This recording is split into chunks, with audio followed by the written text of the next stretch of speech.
Bueno, en cuanto al reconocimiento y atención inicial del shock, primero que nada, reconocer cuáles son las manifestaciones clínicas del shock, ¿sí? El paciente va a estar taquicárdico, frecuencia cardíaca aumentada por arriba de su percentil 50 para la edad, perfusión inadecuada, que la vamos a valorar con el relleno capilar, la piel va a estar moteada, vamos a tener, si el shock ya está evolucionado y descompensado, vamos a tener hipotensión arterial, y sepan que la hipotensión es siempre tardía. Lo más precoz es la frecuencia cardíaca aumentada, la taquicardia. Después tengo disminución del gasto urinario, es decir, el ritmo de diuresis. ¿Por qué? Porque hay una malperfusión renal, es decir, que es una falla renal prerrenal. Y cuando ya hay alteración de conciencia, significa que hay hipoperfusión cerebral. Entonces, los principales factores relacionados con la disminución de la mortalidad por shock se encuentran en el diagnóstico temprano y la obediencia de las recomendaciones o guías de tratamiento que ya las vamos a ir viendo. Fíjense en este video, díganme qué les llama la atención. Un relleno capilar de 8 segundos. 1, 2, 3, 4, 5, 6, 7. Sí, es alrededor de 5, 6. La uña está pintada. Sí. Pero fíjense, otro detalle. ¿Qué tiene el dedo ahí? ¿Qué le ven ahí? Parece un estático, ¿cómo se llama? Un meningo. Meningo. Ah, mira, pensé que eran los, ¿viste? Acá se ve como que le faltara el pedazo, Sí.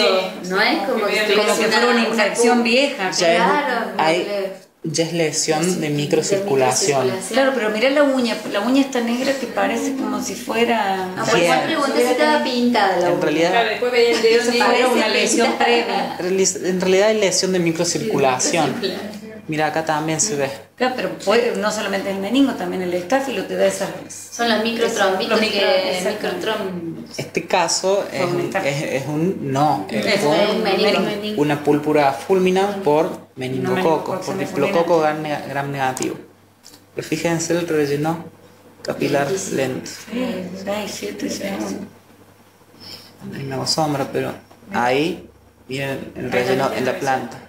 No hay que apretar demasiado porque si no veo la circulación venosa es suave y en general tiene que estar a la altura del corazón. Pero relleno capilar súper lento.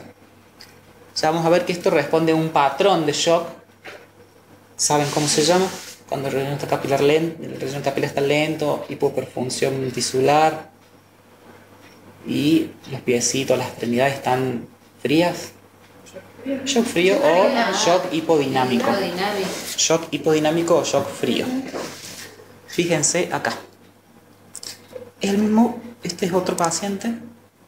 Tiene equimosis articular. Este es un shock tóxico estafilocóxico. Y ese está hipodinámico. Claro, está caliente. Está flash. Relleno capilar flash. ¿Está? Bien, se nota bien la diferencia. Bien. Entonces, en el shock voy a tener alteración básicamente de 3 componentes. El volumen sanguíneo, recordemos que en el niño es el 8% de su peso, y si yo quiero calcular cuál es la volemia de un paciente, es 80 mililitros por kilo. Eso me da el volumen sanguíneo del paciente. Entonces, si yo digo que un paciente perdió una volemia o 2 volemias, perdió 80 mililitros por kilo. Una volemia. O sea, o yo le repuse una volemia, le repuse 80 por 80. kilo. Exactamente. Ahora bien, una pérdida de hasta el 20% se puede compensar con mecanismos reflejos, taquicardia, vasoconstricción. Cuando supera ya el 25%, empieza a fallar los mecanismos compensatorios y el paciente entra ya en shock descompensado o hipotensivo. Recordemos que la función cardíaca está condicionada por el volumen sistólico y la frecuencia cardíaca, y eso me determina el gasto cardíaco. El gasto cardíaco es volumen sistólico por frecuencia cardíaca. Y en el niño el primer mecanismo compensatorio para mantener el gasto cardíaco va a ser la frecuencia cardíaca, la taquicardia. Pero mientras más pequeño es el niño, peor tolerada es la frecuencia cardíaca. Me aumentan mucho la frecuencia cardíaca, no me permite que el corazón se llene en diástole, no hay buena perfusión coronaria y el paciente puede tener isquemia miocárdica por taquicardia. ¿Sí? ¿Por qué? Porque justamente me disminuye el llenado ventricular, disminuye la fracción de eyección, disminuye el gasto cardíaco y no hay perfusión en diástole de las coronarias. O sea que eso tenganlo muy en cuenta cuando el paciente está Pues las con coronarias se frecuencia llenan durante la durante la diástole. diástole, perfunden en diástole. Y si yo tengo más de diástole 100 muy muy corta, acortada, no tengo llenado llenado ventricular. ventricular. El volumen telediastólico ventricular está disminuido. Y el otro componente es el tono vascular. Recordemos que el 70% de la sangre está en el lecho vascular venoso. Cuando hay una situación de shock, hay una descarga adrenérgica, aumenta el tono simpático, hay vasoconstricción y hay una autotransfusión desde las venas hacia la circulación. Eso se conoce como autotransfusión. Eso me aporta un 10% más a la volemia que ya tiene el paciente. Y si el mecanismo que llevó a esta situación de estrés con vasoconstricción persiste, se genera un aumento persistente de la resistencia vascular sistémica en un intento por compensar la hipovolemia. ¿Sí? Ya vamos a ver que en el shock siempre hay una hipovolemia o absoluta o relativa. Bien, entonces los determinantes de la función cardiovascular, algo ya vimos recién, pero recordemos que el retorno venoso va a depender entonces de la volemia del paciente y del tono venoso, y que si hay situación de estrés me contribuye con una autotransfusión, ¿sí?, en un 10% a la sangre que va a pasar a formar parte del retorno venoso. El retorno venoso me condiciona la precarga, es decir, lo que va a entrar a la aurícula derecha o a la aurícula izquierda, si es el retorno venoso pulmonar. La distensibilidad y la resistencia vascular me va a determinar la poscarga. Y la precarga, la poscarga y la contractilidad van a determinar el volumen sistólico. Volumen sistólico y frecuencia cardíaca, volumen minuto cardíaco o gasto cardíaco. Y gasto cardíaco y más resistencia vascular sistémica, vascular sistémica, me van a determinar, me van a condicionar la presión arterial. Exactamente. Entonces, cuando todos estos mecanismos se alteran, el shock compensado pasa a ser descompensado o hipotensivo. Recordemos entonces que el signo precoz de shock es la taquicardia y el tardío es la hipotensión. También recuerden que cuando los mecanismos compensatorios fallan, pueden pasar minutos, horas o días. Es decir, un shock compensado, yo no sé cuánto tiempo va a estar compensado, minutos, horas, pero cuando el shock se descompensó de la hipotensión al paro, es imprevisible, puede ser inmediatamente. Va a depender de la reserva que tenga ese paciente. Pero ya cuando está hipotensivo, las papas queman, el paciente está quemando, entonces tengo que actuar más que rápido. Mientras está compensado, tengo algo de tiempo. El shock tiene fases, ¿sí? Una fase de shock compensado y una fase de shock descompensado. Si la tensión arterial sistólica es normal, pero el paciente tiene signos de perfusión tisular alterada, con relleno capilar lento, piel moteada, se puede decir que ese shock todavía está compensado, pero es insuficiente. ¿Tá? Tengo hipoperfusión tisular, tengo déficit de aporte de oxígeno y nutrientes, tengo shock compensado porque la tensión arterial está normal o aumentada. Está aumentada la resistencia vascular sistémica. Entonces puede estar normal, aumentada, pero va a estar taquicárdico, tratando de compensar. Entonces, frecuencia cardíaca aumentada, resistencia vascular sistémica aumentada, contractilidad aumentada. El paciente con shock compensado puede tener características de shock caliente o de shock frío.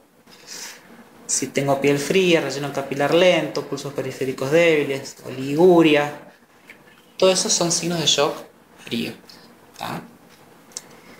Cuando se genera hipotensión, entra en la fase de shock hipotensivo descompensado y señal que los mecanismos de compensación ya fallaron. Entonces, de ahí al paro es imprevisible.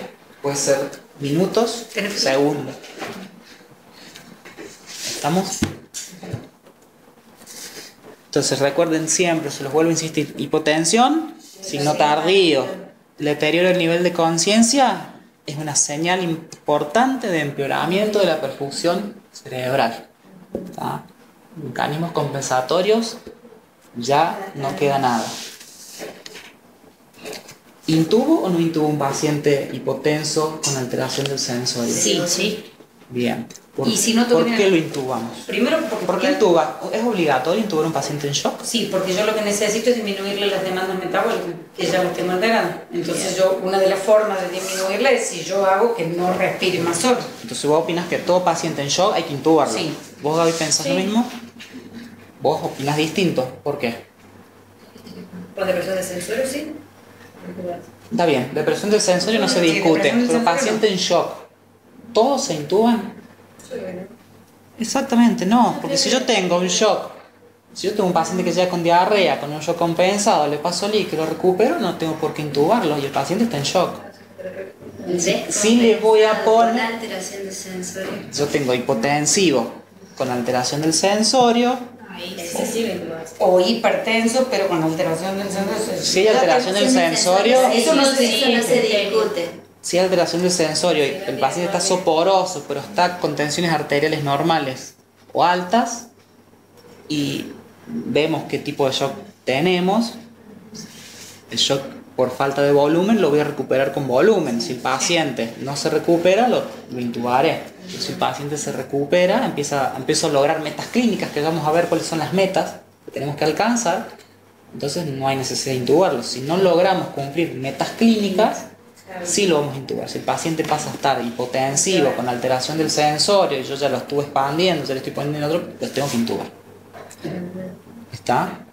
Tenemos que valorar la clínica y cómo se van cumpliendo o no las metas que necesitamos. Por eso hablamos de resucitación guiadas por metas. Entonces, básicamente tenemos 4 tipos de shock: hipovolémico, cardiogénico, obstructivo y distributivo. El hipovolémico es el más frecuente en la infancia, ¿sí? Todos hemos atendido chicos con diarrea que los lleva a la deshidratación, ¿sí? Y eso le causa un shock hipovolémico por pérdidas aumentadas. Otra causa son las hemorragias, ¿sí? La pérdida por un politrauma, un accidente o un posquirúrgico, ¿sí? Que perdió demasiada volemia, tenemos un shock hemorrágico que es hipovolémico.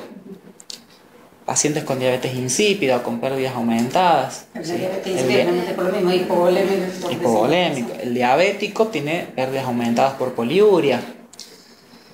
O un tercer espacio.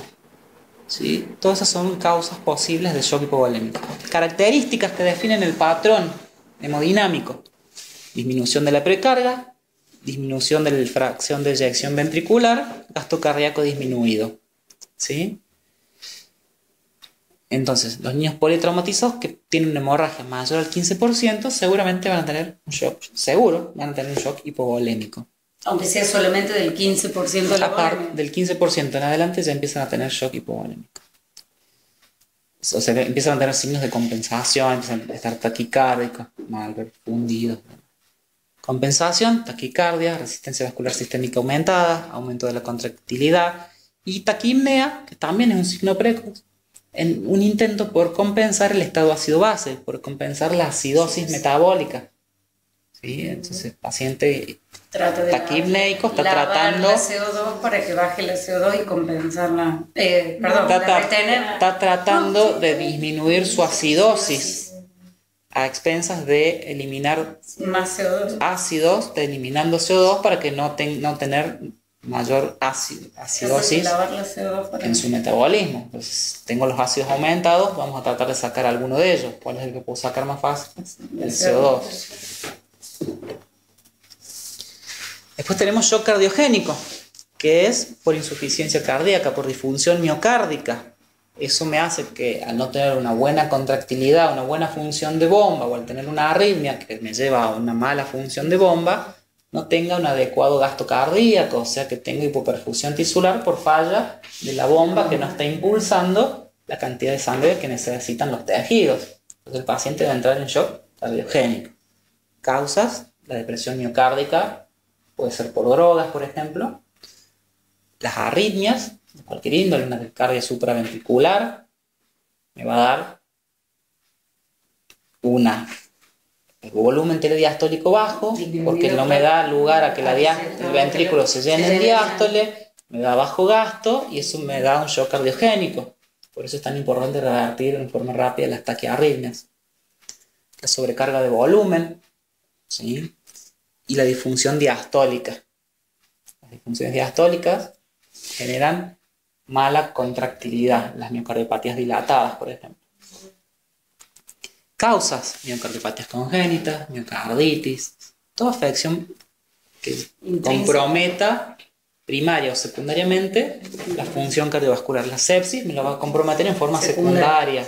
La acidosis me lo va a comprometer en forma secundaria. Los fármacos también en forma secundaria.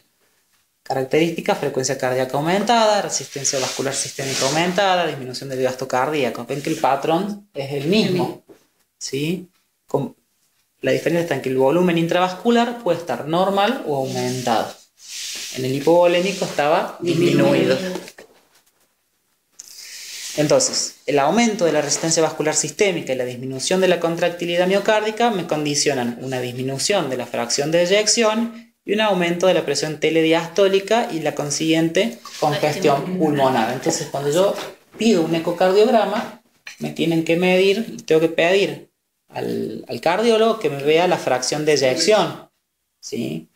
Que sea mayor al 28%. ¿Está? Sí. Entre el 28 y el 40%. Me tiene que medir el diámetro de la vena cava y sacar el índice cavo aórtico, ¿tá? Entonces la vena cava en promedio tiene que tener el mismo tamaño de la aorta. Tiene que no colapsarse, ¿sí? Durante el ciclo cardíaco. Si se colapsa, ahí está el signo del beso, es decir, que choca pared con pared, a ese paciente le falta volumen. Me tiene que ver la contractilidad, porque me va a decir si la contractilidad está disminuida, la fracción de eyección va a estar disminuida y la contractilidad la mido con la fracción de acortamiento, ¿sí? Que es, yo me equivoqué, fracción de acortamiento es mayor al 28 y fracción de eyección tiene que ser mayor al 40. La fracción de eyección es lo que sale, entonces tiene que ser superior al 40%. Y la de acortamiento tiene que ser entre 28 y 40. Esa es la que mide la contractilidad. Claro, cuánto se acorta la fibra muscular en la contracción. Esa es la de acortamiento. Entonces, si yo tengo shock cardiogénico, no sale toda la sangre del corazón, se empieza a estancar hacia atrás, tengo éstasis venosa, tengo congestión pulmonar, si es corazón derecho, tengo congestión de las venas yugulares, tengo hepatomegalia, tengo edema, tengo tercer espacio ascítico, etcétera, etcétera, y también voy a tener cianosis central. En este caso, una reanimación hídrica rápida, ¿qué pasa? Me va en contra, me agrava el cuadro, porque ese pobre corazón que tiene falla de bomba está poco complaciente, entonces tolera muy poco, muy mal la sobrecarga de volumen. Entonces, en el shock cardiogénico, pasarle 20 por kilo en 10 minutos me va a empeorar el shock. Entonces, tiene que ser más gradual, empezamos con 5 por kilo, pero si yo ya estoy diagnosticando, sospechando un shock cardiogénico, lo que necesita el paciente es mejorar el linotropismo, mejorar la contractilidad. Entonces vamos a necesitar drogas vasoconstrictoras. ¿Tá? Entonces ese paciente más que volumen necesita drogas. Y el shock obstructivo ¿sí? Lo que hay es una obstrucción física al flujo sanguíneo. ¿Cuáles pueden ser las obstrucciones físicas? Un taponamiento cardíaco, ¿sí? Un neumotórax a tensión, lesiones cardíacas ductales dependientes, que tenga un ductus cerrado y que el flujo dependa del ducto. Embolias pulmonares, es decir, hay un trombo que no me deja pasar el flujo pulmonar, o una trombosis, es raro en chicos, pero trombosis, bueno, la trombosis de las venas renales, ¿sí? Una condición de hipoperfusión renal, ¿sí? Los adultos suelen tener trombosis de las ilíacas, ¿tá? O de la aorta. Patrón a la obstrucción del flujo sanguíneo: gasto cardíaco disminuido, resistencia vascular sistémica aumentada y perfusión inadecuada, ¿sí? Pero con volemia normal. Congestión venosa, pulso paradojal en el caso del taponamiento del neumotórax, ruidos cardíacos hipofonéticos en el taponamiento, crepitantes pulmonares por la congestión y la éstasis sanguínea hacia atrás, un delta de tensión arterial sistólica pre y postductal en el caso del ductus que va a estar alterada, ¿sí? Va a estar normal en la nivel preductal y va a estar disminuida en el postductal, y la cianosis. Todo eso me da a sospechar un shock obstructivo. Y el shock distributivo también lo vemos con cierta frecuencia, que se debe a una distribución inadecuada de la volemia por una venodilatación inapropiada, anormal.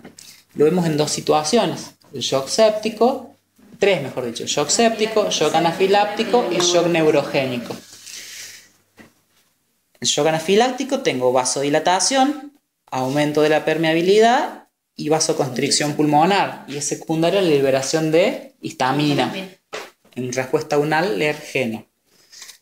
El shock neurogénico, tengo vasodilatación sin taquicardia compensatoria, por ejemplo en el trauma raquimedular. El paciente va a estar vasodilatado, pero no va a haber taquicardia. Va a tener signos de shock, de hipoperfusión, pulsos débiles, pero no tengo taquicardia. Entonces, paciente en shock con frecuencia cardíaca normal, pensar en un shock neurogénico. Shock séptico, voy a tener dos patrones hemodinámicos: shock frío y shock caliente. En el shock frío tengo resistencia vascular sistémica aumentada. El relleno capilar va a ser lento. El gasto cardíaco está disminuido. Tengo de fondo vasoconstricción. Y en el shock caliente tengo resistencia vascular sistémica disminuida. Por lo tanto, el flujo sanguíneo es más rápido. El gasto cardíaco está elevado. Exactamente. Por eso tengo relleno capilar flash. Entonces, el gasto cardíaco puede estar normal, aumentado o disminuido, y las características son taquicardia y el aumento del volumen telediastólico que ayuda a mantener el gasto cardíaco. Hay hipovolemia relativa por vasodilatación a nivel de las venas y aumento de la permeabilidad vascular. La perfusión tisular es inadecuada con acidosis metabólica. Estas características las vemos muy completitas en el shock séptico.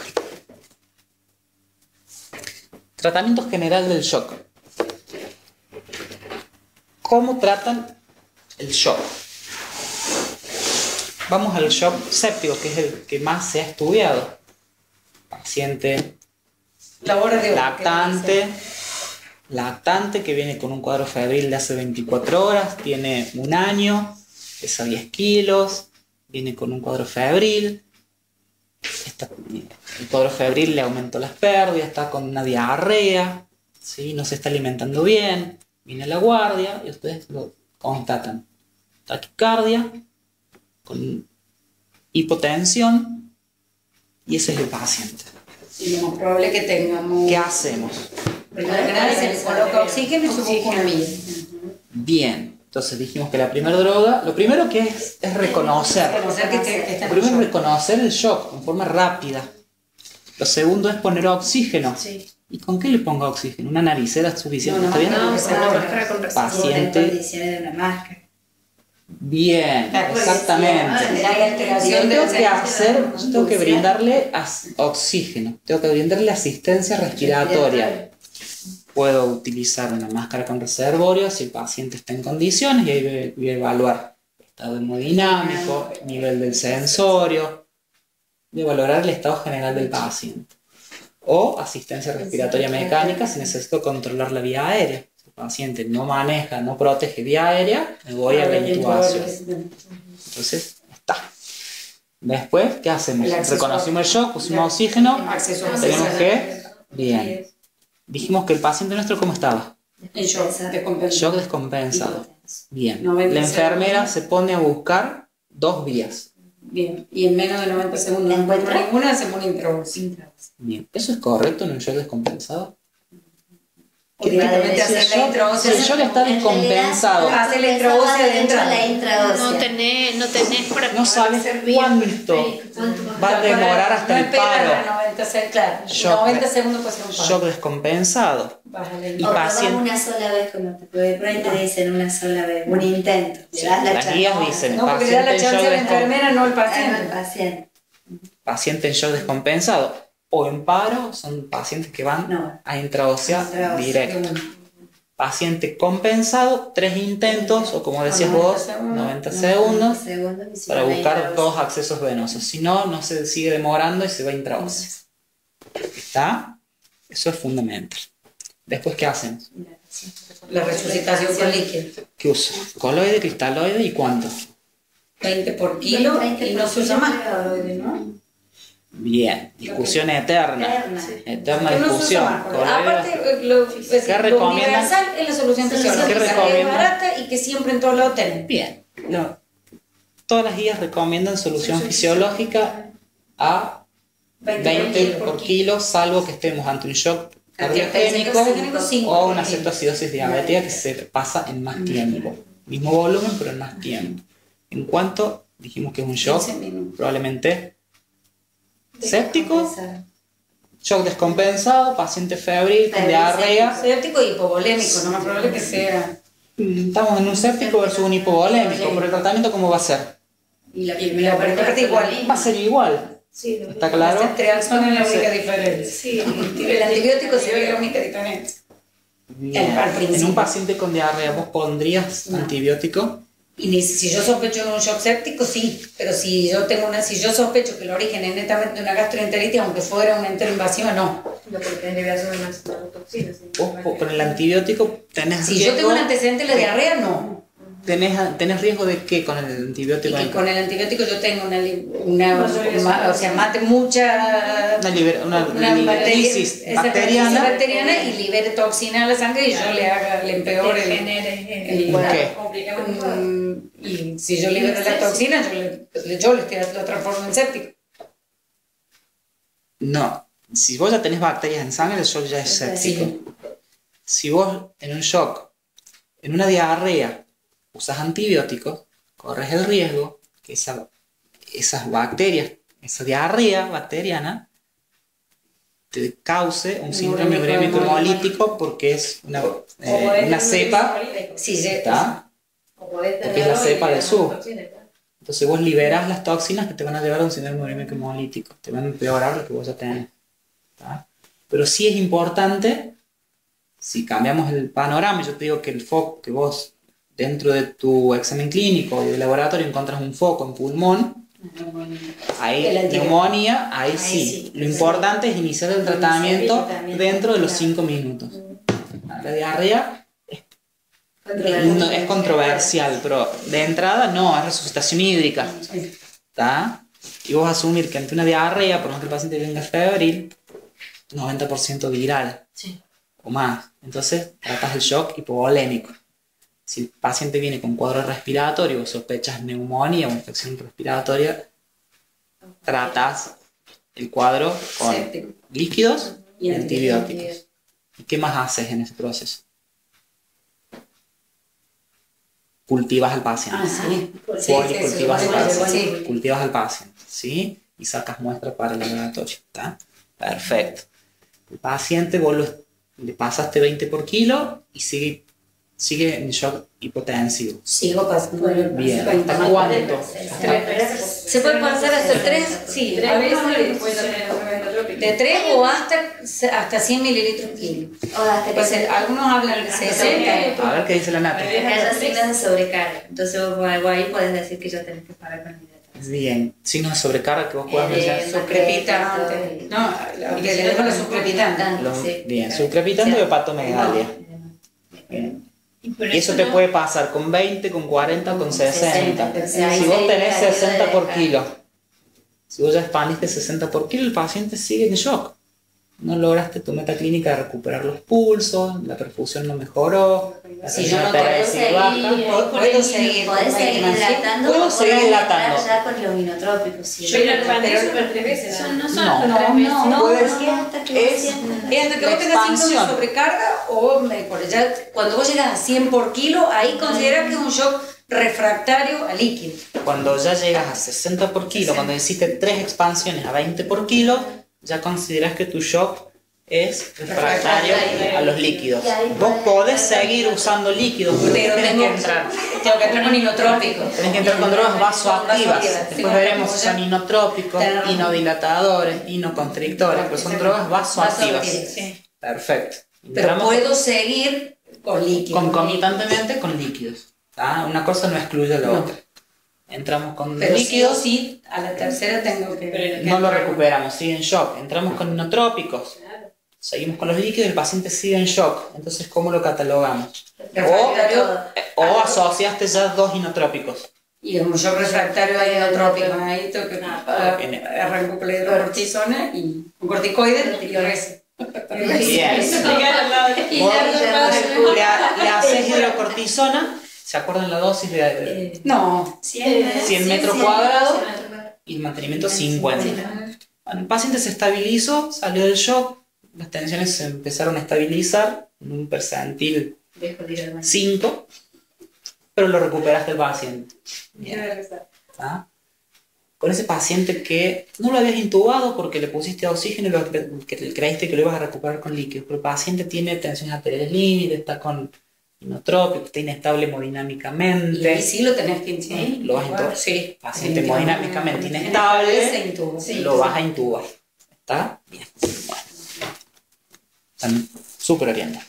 Bueno, entonces tratamiento general de shock. Posicionar al paciente. Algunos te recomiendan ponerlo en posición de Trendelenburg para mejorar el retorno venoso, pero a ver, no, sí, la evidencia está discutida.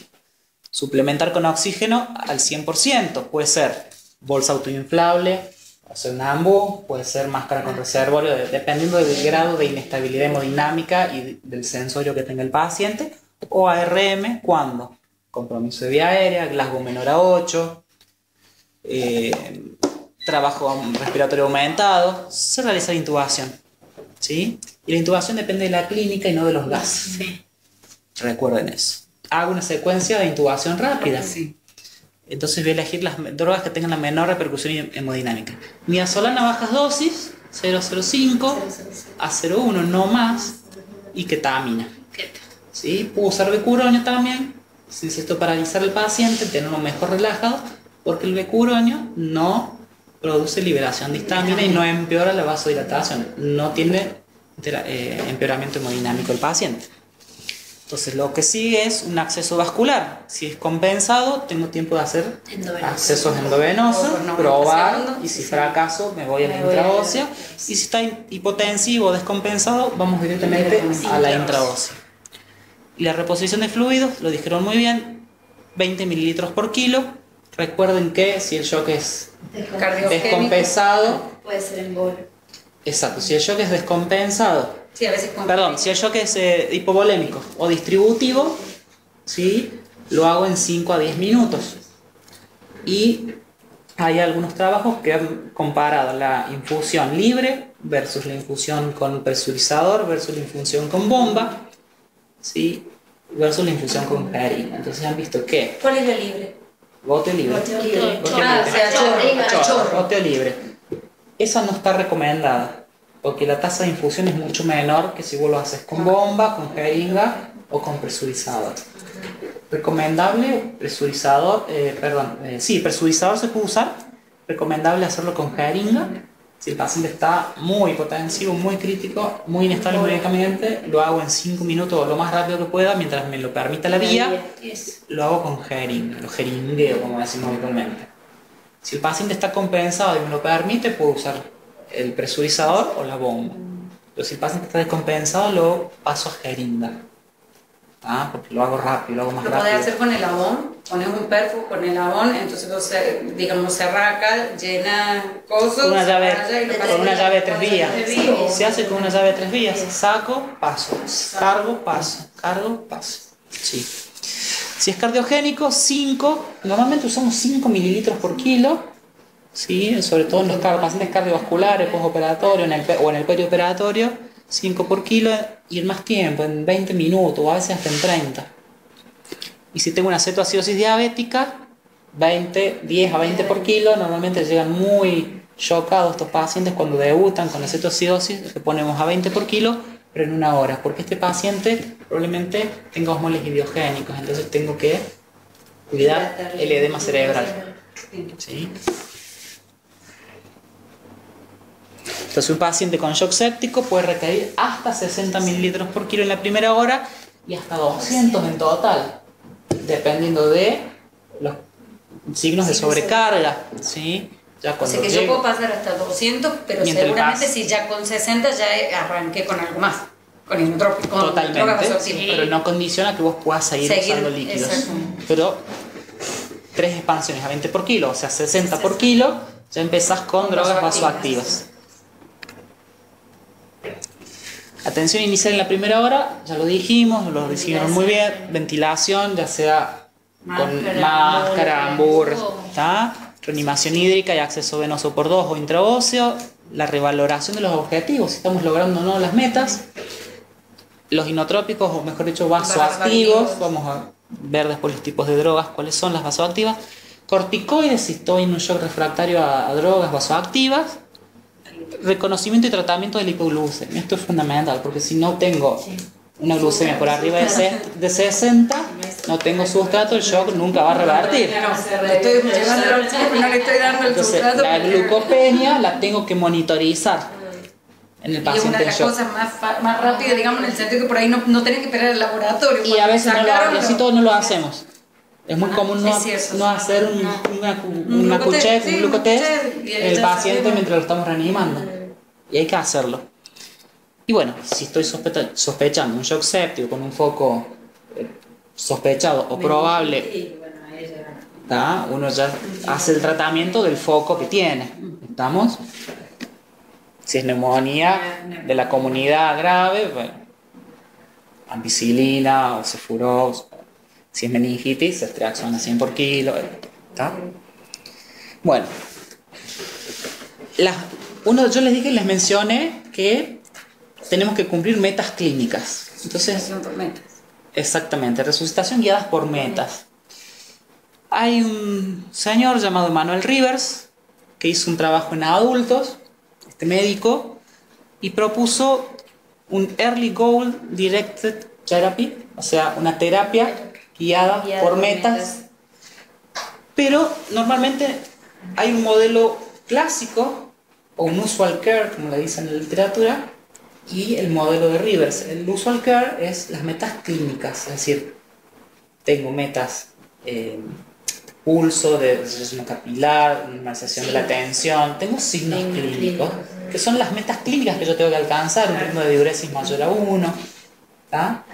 Y el modelo de Rivers, que se basa en medición de la PVC, de la presión media invasiva, de la saturación venosa central, la necesidad de vasoactivos y la necesidad de transfusión.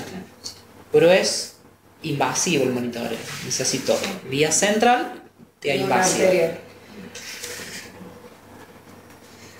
¿Qué es lo que dice Rivers? Que el monitoreo hemodinámico precoz, en la base de, de los hallazgos fisiológicos, ¿sí?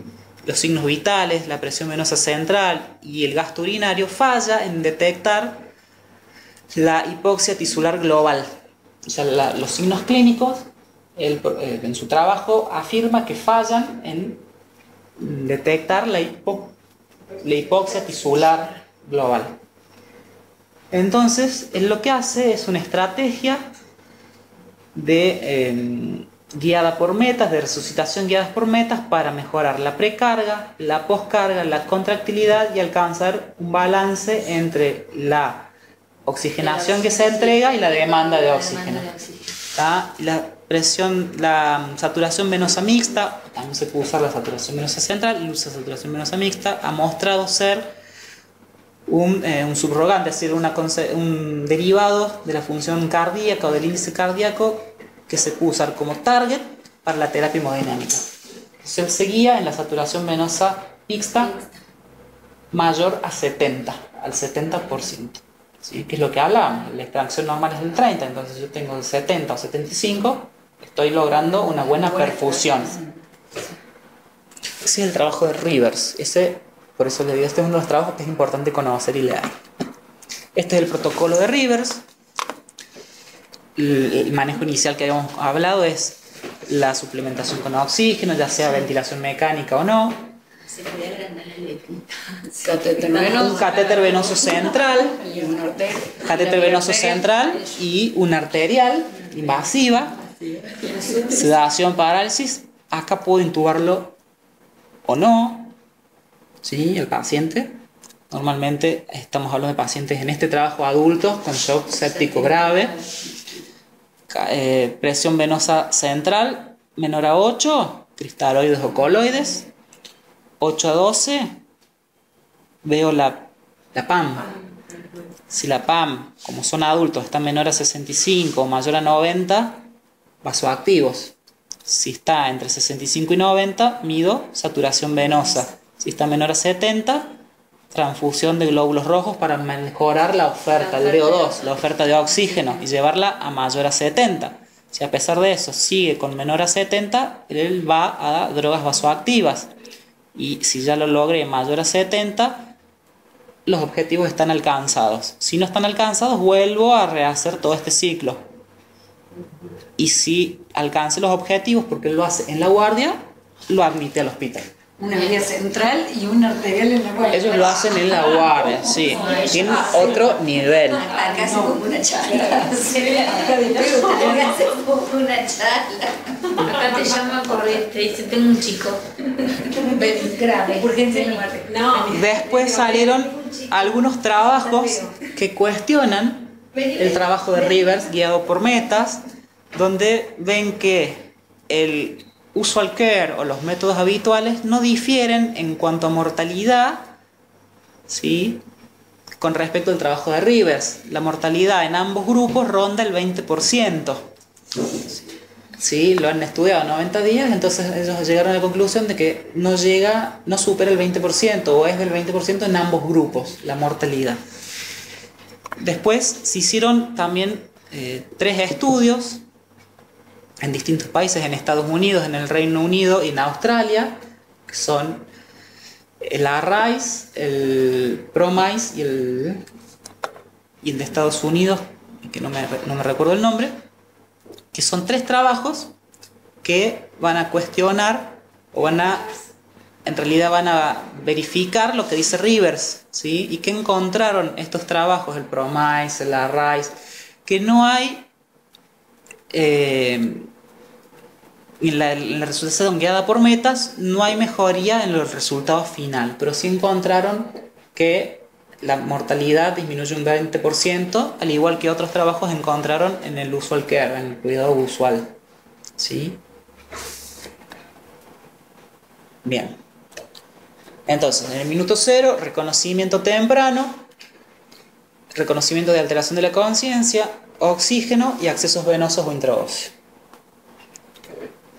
Antes o dentro de los 5 minutos yo ya tengo que estar reanimando al paciente con cristaloides o coloides. Recordemos que usamos cristaloides preferentemente, porque hay trabajos que dicen que el coloide, ¿sí?, empeora la función. Más con Antes se usaban lactato.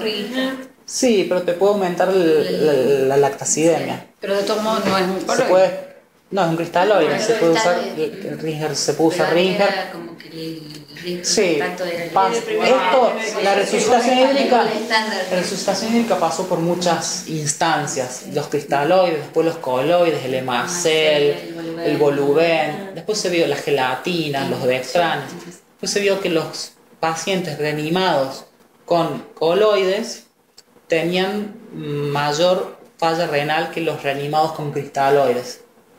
Entonces se dejó de usar, o se usan menos los coloides.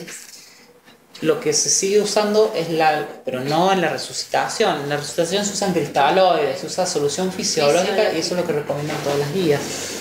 Pero en algunos casos puedes usar albúmina al 5%. Entonces corregimos la glucemia también dentro de lo que es la resucitación inicial, ¿sí? Y en el shock séptico con foco sospechado o confirmado, el antibiótico.